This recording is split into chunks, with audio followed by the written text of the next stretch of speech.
Hello there guys, what's up? Son of Chelsea back here again for another daily Chelsea headlines. Now going into today's news, basically we have some news on the future Chelsea manager, whoever that may be. Also Kurt Zouma, a little bit on that because we talked about it yesterday, but now basically got confirmed news on Kurt Zouma, which I'll get out of the way straight away. And as well there's some transfer news. But starting off right away with Kurt Zouma, we discussed it on last night's show. Pretty much at that time of recording I was unsure exactly about the time, but as soon as of course I sat down to edit, right there the news breaks. 6 months.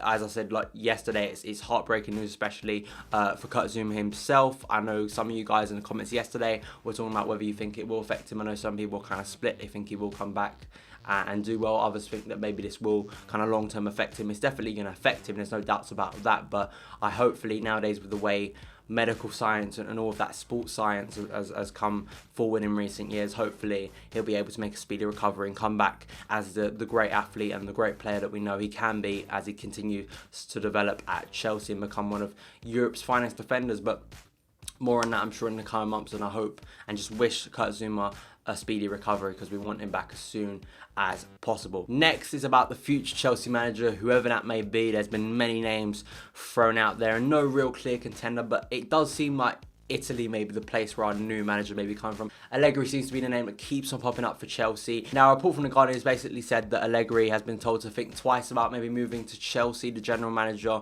of Juventus has basically spoke out about it and said, you know, we're still fighting on all fronts here. We've got the Champions League football, we've got the Serie A to think about. And, you know, Allegri has done a lot at Juventus. He's been a brilliant manager for them. Has won a Scudetto as well at AC Milan, has gone on at Juventus, won them league title, got them to the Champions League final where they did so well last year when many expected him not to get there. And I think, to be honest, overall he would be a good appointment. Probably not my favourite for the appointment, but you got to look at it as well.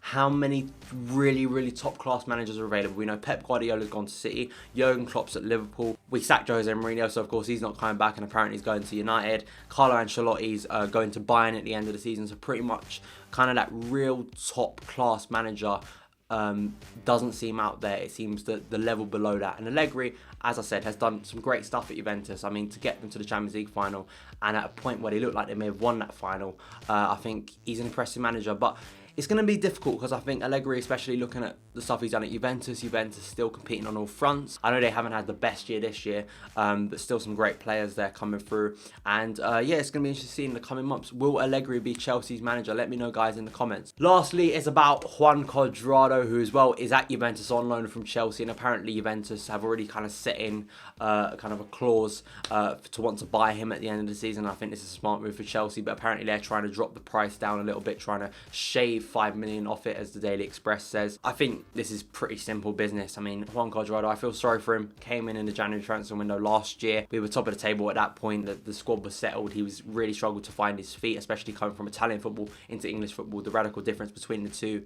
I think, always was going to be a big thing. And, you know, it's another case where we've signed a player, hasn't worked out, and he's ended up on loan and he's probably never going to wear the Chelsea shirt again. But if Chelsea can somehow recoup some of that money, I've heard 40 million, maybe at most, I think 11 million, which still is a loss for Chelsea. He looked better at Juventus, which I think was expected because of considering the way the Serie A is at the moment. I think it is below the Premier League in terms of competitive kind of level, but definitely for him, he obviously wants that move and Juventus want that move. So that's the news of today. So that has been it, guys, for your daily Chelsea headlines. Thank you for your positive support on yesterday's one. As I said, I think I'll call it daily Chelsea headlines. There are some problems with some names that have already been taken, unfortunately, and I don't really want to be getting an angry letter from the club if I'm using the wrong name. Let's go with Chelsea headlines, daily Chelsea headlines. I think that's a good enough name. Thank you guys so much for watching. Follow me on Twitter at SonOfChelsea, and I'll see you again. In reflection of the game yesterday against Manchester United, all the post-match from a Chelsea perspective was on, once again, John Terry and his contract situation. Now, in his post-match interview with Jeff Shreves on Sky Sports, he did say